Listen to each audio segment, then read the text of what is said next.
Good morning all the student. Myself Sandeep Das. I am your computer teacher. Today we will discuss in chapter 7 more on Photoshop. Today we will discuss some topic in this chapter. आज हम लोग chapter 7 में कुछ ऐसे topic को देखेंगे, ठीक है, जो फोटोशॉप में यूजेस होते हैं। सबसे पहला है आपका content aware move tool.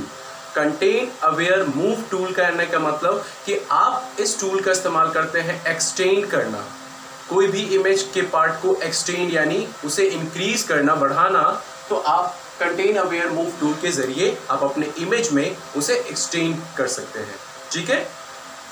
Next है clone stamp tool.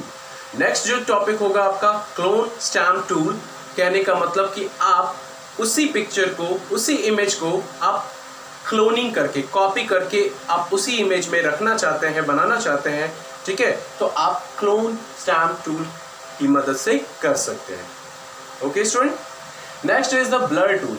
Blur tool का इस्तेमाल होता है, मान लीजिए आपका कोई पिक्चर है, ठीक है, हमें बैकग्राउंड का नहीं चाहिए, सिर्फ आपका एक पर्टिकुलर ऑब्जेक्ट उस इमेज में दिखना चाहिए, तो आप पीछे के ऑब्जेक्ट को क्या करते हैं, एक धुंधलापन यानी ब्लर अपनाते हैं ऑप्शन, किसकी मदद से, ब्लर टूल की मदद से।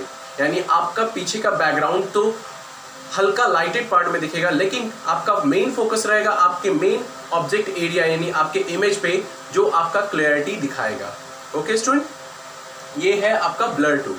नेक्स्ट है आपका स्मज टूल। स्मज टूल का कहने का मतलब कि आपकी क्लैरिटी, आपकी पिक्चर की क्लैरिटी आपको ड्रैग करते हुए, ठीक है, पॉइंटर के थ्रू वो आपको देखने के मिलती है आपको स्मज टूल के जरिए। सो स्टूडेंट, आज हम लोग इन्हीं टॉपिक पे डिस्कस करेंगे। Okay, let's start our first topic, content aware move tool. आज सबसे पहला जो टॉपिक होगा हमारा कंटेंट अवेयर मूव टूल, इसके बारे में देखेंगे। Okay,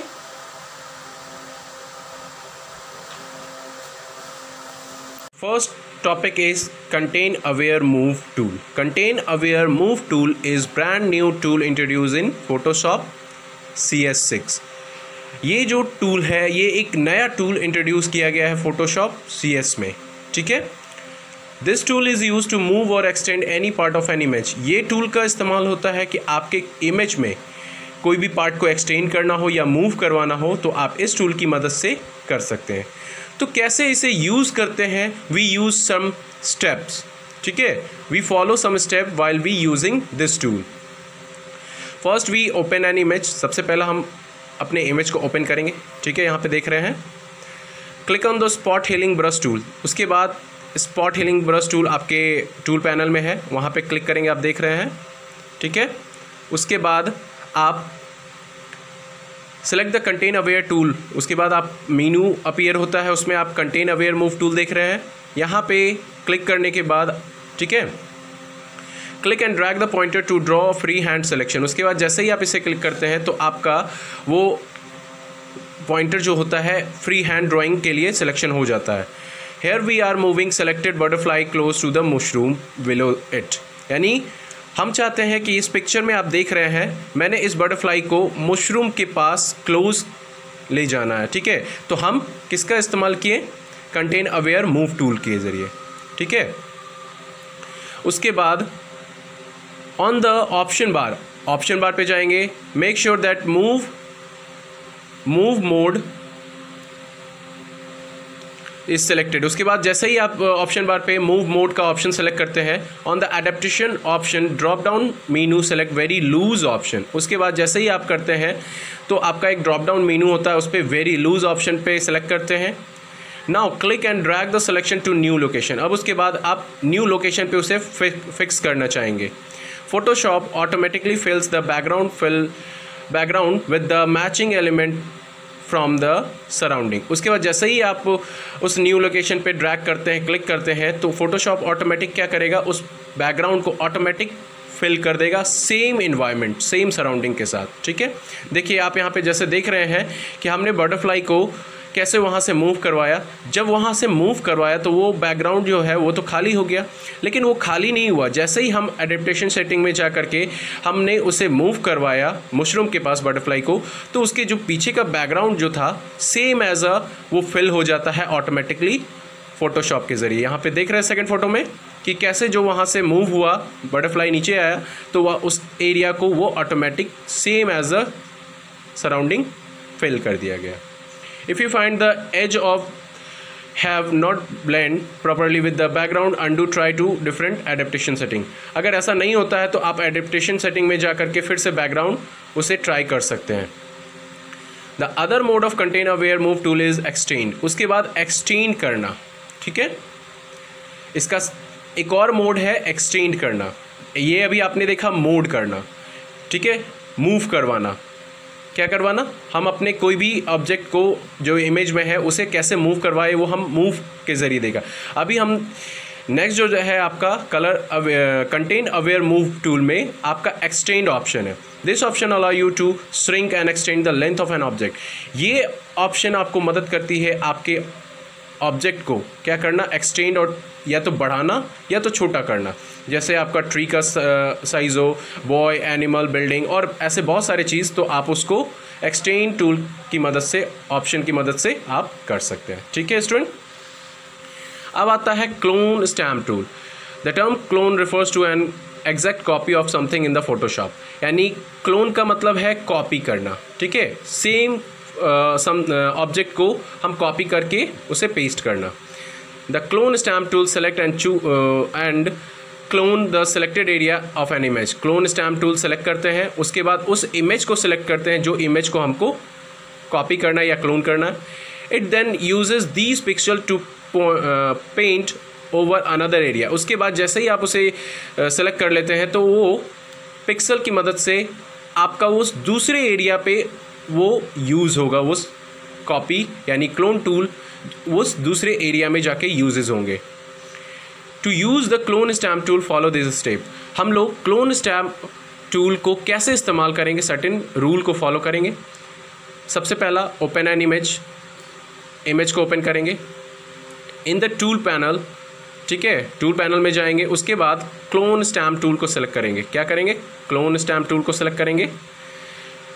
on the option bar select the brush size. उसके बाद फिर ऑप्शन बार पे जाएंगे, ब्रश साइज़ को सेलेक्ट करेंगे, मोड को डिफाइन करेंगे, ऑपेसिटी वैल्यू उसमें प्रोवाइड करेंगे। ये सारे ऑप्शन को फिल करने के बाद, ठीक है, जो फोर्थ स्टेप है, bring the pointer on to the image area. उसके बाद हम क्या किए, अपने इमेज एरिया पे पॉइंटर को लिया, press and hold down the alt key. उसके बाद अल्ट की को प्रेस किए, कैप्चर कर लिए उस सोर्स को, ठीक है, जिस सोर्स को हम क्या करना चाहते हैं, कॉपी करना चाहते हैं। The shape of the pointer change to the target symbol. उसके बाद वो एक ऐसा सिंबल में कन्वर्ट हो जाएगा आपका पॉइंटर, ठीक है।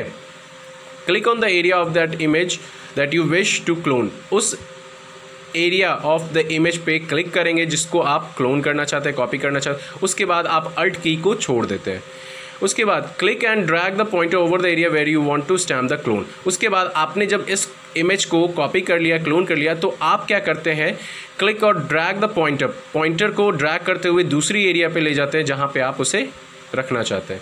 While dragging the pointer notice a cross hair plus appearing at the original sampled area where as the corresponding circle appear on the cloning. यानी यहाँ पे आप देख रहे हैं कि इस एरिया में ये सर्किल दिख रहा है, ये दिखाता है कि आपका क्लोनिंग हो गया है, ठीक है। और यहाँ पे आपका जो प्लस साइन दिखेगा कि ये आपका ओरिजिनल है, ठीक है। The effect of clone stamp tool is successfully seen in this figure. यहाँ पे आप देख रहे हैं कि कैसे हमने इस पिक्चर का क्लोन कर करके दूसरी एरिया में फिक्स किया, ठीक है। तो वहाँ पे आप देख रहे हैं सर्किल अपीयर हो रहा है, ठीक है। इससे पता चलता है कि आपने वो क्लोनिंग कर लिया है। नेक्स्ट स्टूडेंट, आपका blur tool. Blur tool is use to soften an entire image और a part of it by applying blurred effect it. मतलब ब्लर टूल का इस्तेमाल एक सॉफ्ट और छोटे से एरिया में या इमेज में आप उसे अप्लाई कर सकते हैं।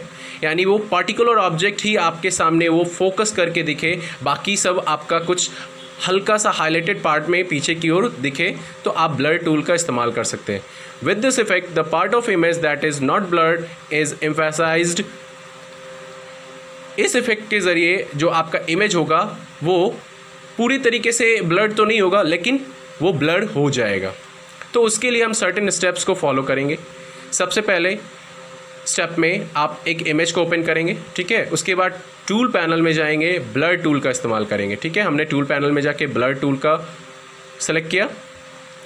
उसके बाद ऑप्शन बार पे जाएंगे। ऑप्शन बार में दो आपको करना होगा, ठीक है, आपको दो करना होगा। Select the appropriate brush size style from the brush preset picker. पहले तो ब्रश साइज और स्टाइल चूज़ करेंगे, ठीक है। सेकंड में आप मोड और स्ट्रेंथ आप उस बॉक्स में से डिफाइन करेंगे, आपको जो ज़रूरत होगी, ठीक है। उसके बाद click and drag the pointer over the area where you wish to blur the pixel. आप उस एरिया पे ले जाएंगे। मान लीजिए हमने ये एरिया को हमको ब्लर करना है, इस पोर्शन को हमें शो करना है, तो इस एरिया को हमें ब्लर करना है, बाकी सब एरिया को, इस एरिया को छोड़ करके, ठीक है। यानी ये जो गर्ल दिख रहा है, इस गर्ल को हमें फोकस करना है और बाकी एरिया को हमें ब्लर करना है। तो उसी एरिया पे क्लिक और ड्रैग करेंगे पॉइंटर को, और जैसे ही करेंगे तो वो हमारा इस रूप में कन्वर्ट हो जाएगा। देख रहे हैं student? So this is the use of blur tool. Next is the smudge tool. Smudge tool is use to create an effect of if a finger has been dragged through a wet paint. यानी अगर smudge tool जो है हमारा, वो इसलिए इस्तेमाल होता है कि अगर हमें कोई इफेक्ट देनी हो, तैयार करनी हो, तो अपने फिंगर के द्वारा उसे ड्रैग करेंगे, जैसे हम पेंट में वेट पेंट को अपने फिंगर के द्वारा करते हैं, ठीक है। This tool pick up the colour from the point where the stroke begin and smudge is toward the direction in which the pointer is being dragged. इस टूल का इस्तेमाल करता है, ठीक है। इस टूल का जो इस्तेमाल होता है, ये टूल आपको कलर पिक करता है जहाँ पे आपको वो स्ट्रोक देना होता है, ठीक है। जहाँ पे भी आपको वो स्ट्रोक देनी होती है आप अपनी इमेज में, आप इसके ज़रिए, स्मज टूल के ज़रिए आप कर सकते हैं, ठीक है। आप अपने टूल की मदद से आप उस एरिया में जाकर के उस स्ट्रोक यानी कलर स्ट्रोक को प्रोवाइड करते हैं जो आपको ज़रूरत होती है। The method to using the sharpen tool and smudge tool is the same as the blur tool. ये सेम आपको ब्लर टूल की जैसे होती है। शार्पन टूल और स्मज टूल दोनों ही सेम होते हैं एज अ ब्लर टूल के मुकाबले में। ओके स्टूडेंट, सो आज जो आपने टॉपिक देखा था, ठीक है, कंटेन अवेयर मूव टूल, उसके बाद clone stamp tool, blur tool और उसके बाद स्मज टूल आपने देखा आज ये टॉपिक। सो आपका ये टॉपिक आज फिनिश हुआ। So next topic is in the next video. Thank you.